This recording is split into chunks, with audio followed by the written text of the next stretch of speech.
सब बढ़िया होंगे। तो स्टूडेंट्स, लास्ट क्लास में हमने चैप्टर स्टार्ट किया था फॉर्म्स ऑफ बिजनेस ऑर्गेनाइजेशन, जिसमें मैंने आपको हिंदू अनडिवाइडेड फैमिली बिजनेस के बारे में समझाया। आज मैं आपको पार्टनरशिप बिजनेस एक्सप्लेन करूंगी कि उसके फीचर्स क्या हैं, मेरिट्स क्या हैं, डीमेरिट्स क्या हैं।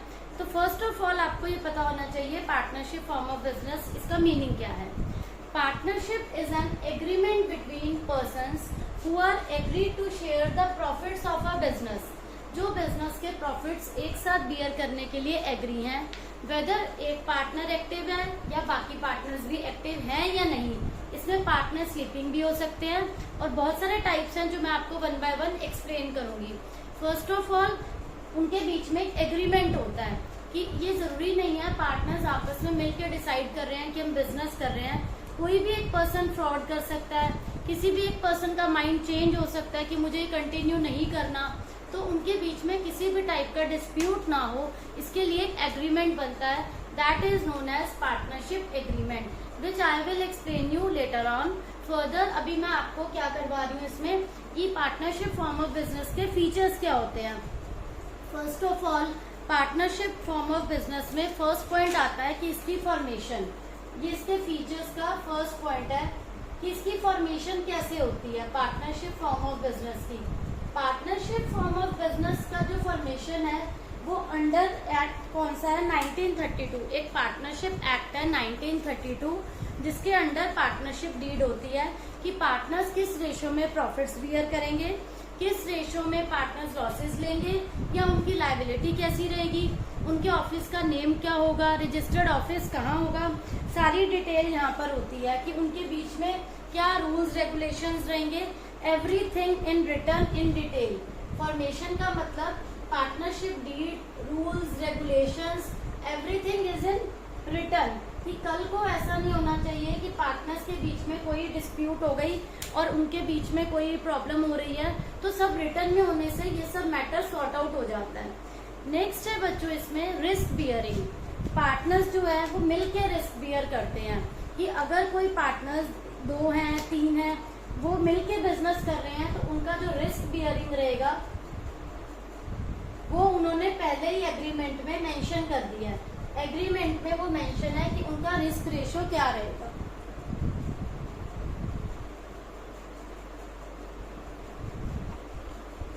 तो इस टाइप के बिजनेस में पार्टनरशिप फॉर्म में फर्स्ट मेरिट आता है बच्चों इजी फॉर्मेशन। इस टाइप के बिजनेस की फॉर्मेशन इजी होती है। ये अंडर पार्टनरशिप एक्ट 1932 के अंडर इनकी फॉर्मेशन होती है। बहुत इजी है इन्हें फॉर्म करना।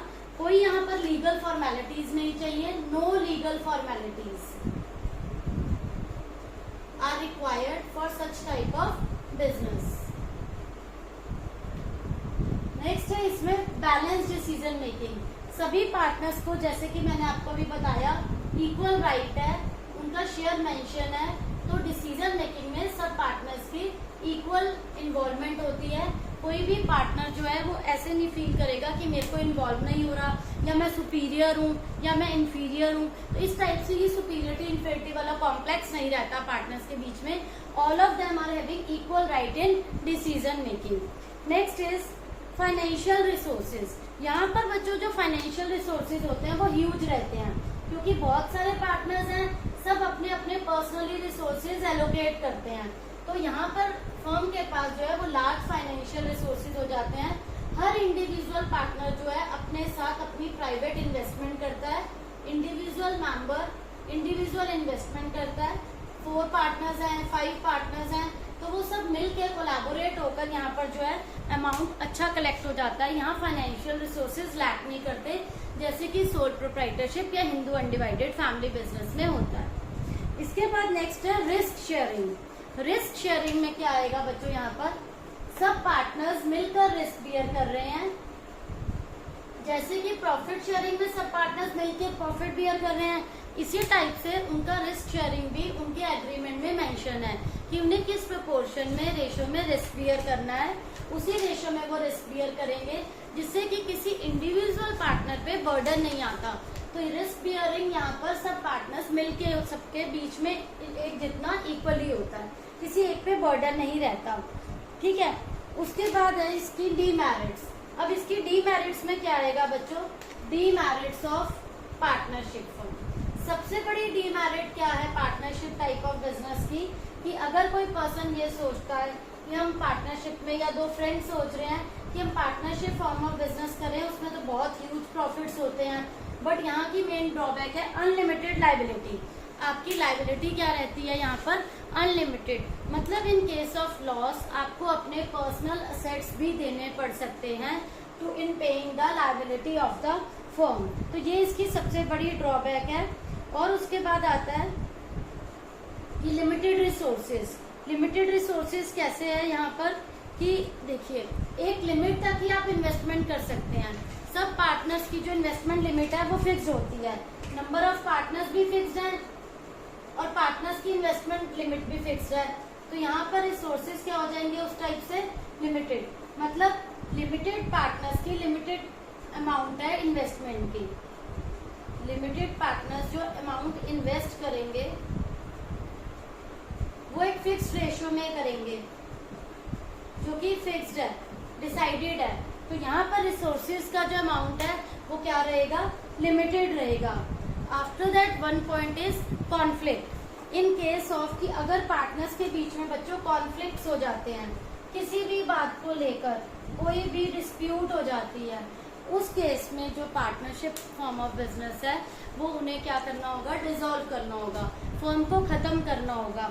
तो कॉन्फ्लिक्ट्स में क्या होता है, डिफरेंस ऑफ ओपिनियन आ जाता है। मेंटालिटी कभी भी दो पार्टनर्स की, दो ब्रदर्स की सेम नहीं हो सकती। तो समटाइम्स व्हाट हैपन्स कि उसकी वजह से कॉन्फ्लिक्ट्स अराइज होते हैं, डिस्प्यूट्स हो जाते हैं। तो बच्चों यहाँ पर दो पार्टनर्स की डिफरेंसेस आते हैं मेंटालिटी में, उनकी मेंटालिटी सेम नहीं होती, जिससे उनके ओपिनियन में डिफरेंस आने की वजह से सिचुएशन कई बार खराब हो जाती है, वर्स्ट हो जाती है और पार्टनरशिप फर्म को डिसॉल्व भी करना पड़ सकता है। Fine. After that lack of continuity. कई बार जो है किसी पार्टनर की डेथ होने की वजह से, सिंगल पार्टनर नहीं, कोई मिस हैपनिंग हुई, दोनों पार्टनर्स की डेथ हो गई, तो उस केस में बिजनेस जो है वो शट डाउन हो जाएगा। क्यों शट डाउन हो जाएगा, क्योंकि यहाँ पर जो है वो दोनों पार्टनर्स जो भी फर्म में इन्वॉल्व थे, दो पार्टनर, तीन पार्टनर, अगर उनकी डेथ हो जाती है, किसी एक पार्टनर की डेथ हो गई या दोनों की, तो ऐसा भी हो सकता है जो रिमेनिंग पार्टनर्स हैं वो फर्म को कंटिन्यू नहीं करें। उन्हें लगता है कि दूसरा पार्टनर अगर उसकी डेथ हो गई तो मैं अकेला फर्म कंटिन्यू नहीं करूंगा, तो उस केस में भी पार्टनरशिप फर्म डिसॉल्व हो जाती है। और अगर दोनों पार्टनर्स के साथ ट्रेजेडी हो गई तो उसमें तो ये ऑटोमेटिकली फर्म शट डाउन हो जाएगी। नेक्स्ट है बच्चों, कंटिन्यूटी के बाद आता है लैक ऑफ पब्लिक कॉन्फिडेंस। अब आप ये सोचिए कि पार्टनरशिप टाइप की फर्म में आपने सीए भी हायर करा है, पार्टनरशिप टाइप की फर्म में या आपने ऑडिटर हायर करा है, आप अपने सारे अकाउंट्स डिस्क्लोज नहीं करते। अगर आप सारे अकाउंट्स अपने डिस्क्लोज नहीं कर रहे, पब्लिश नहीं कर रहे, पब्लिकली नहीं कर रहे, तो उससे क्या होता है, इन्वेस्टर विल बी डाउटफुल कि इनकी फर्म की कंडीशन किस टाइप की है, क्योंकि हम वहाँ पर डिस्क्लोज नहीं कर रहे, सारे फैक्ट्स को रिवील नहीं कर रहे। तो सामने वाले के माइंड में, कस्टमर के, कंज्यूमर्स के माइंड में ये डाउट रहता है कि फर्म किस टाइप की है, ये कंटिन्यू अच्छी चलेगी या नहीं, इसमें इन्वेस्टमेंट करनी चाहिए या नहीं, इस फर्म में प्रॉफिट्स होते हैं या नहीं होते। तो ये कुछ डाउट्स रहते हैं। फाइन। तो ये कुछ डीमेरिट्स हैं बच्चों इस टॉपिक की। यहाँ ये टॉपिक हमारा कंप्लीट होता है, पार्टनरशिप फर्म। इसके मेरिट्स हो गए, डीमेरिट्स हो गए। आपको ये सब टॉपिक क्लियर हो गए होंगे, कोई डाउट नहीं होगा। Still you are having any doubt, please ask in comment section. Thank you.